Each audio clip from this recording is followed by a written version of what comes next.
নোয়াখালী বিভাগ চাই দাবিটি দীর্ঘদিনের হলেও সম্প্রতি এটি জোরালো হয়েছে। স্থানীয় জনগণ, প্রবাসী ও বিভিন্ন সংগঠন এই দাবি বাস্তবায়নের জন্য আন্দোলন ও প্রচার চালাচ্ছে।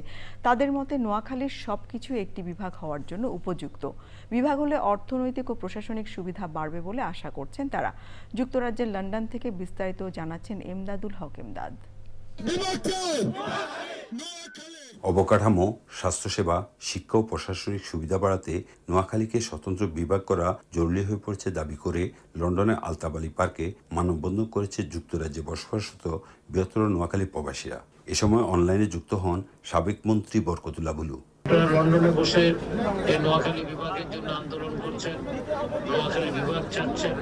এই ন্যায্য দাবির সাথে আপনাদের দাবির সাথে আমি আজকে একাত্মতা ঘোষণা করছি।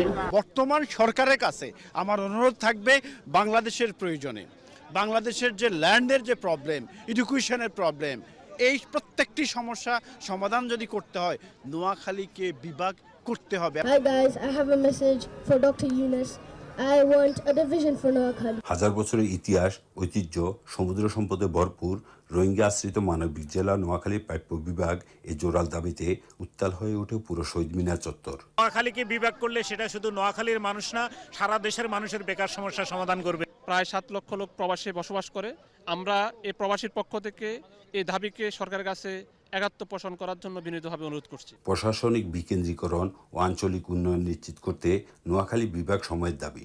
দ্রুত সরকারিভাবে ঘোষণা না এলে বড় পরিসরে আন্দোলনের কর্মসূচি দেওয়া হবে বলে জানিয়েছেন মানববন্ধনকারীরা।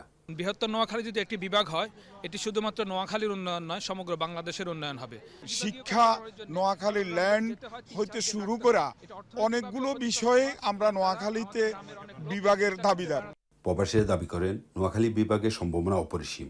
এলাকার কৃষি, মৎস্য, লবণ উৎপাদন ও সম্ভাব্য প্রাকৃতিক গ্যাস সম্পদ দেশের অর্থনীতিতে বড় ভূমিকা রাখতে পারে। একই সঙ্গে পর্যটন ও নৌ-বাণিজ্যের বিকাশেও এটি হতে পারে একটি নতুন কেন্দ্র। যুক্তরাজ্যের লন্ডন থেকে এমদাদুল হক এমদাদ, চ্যানেল আই।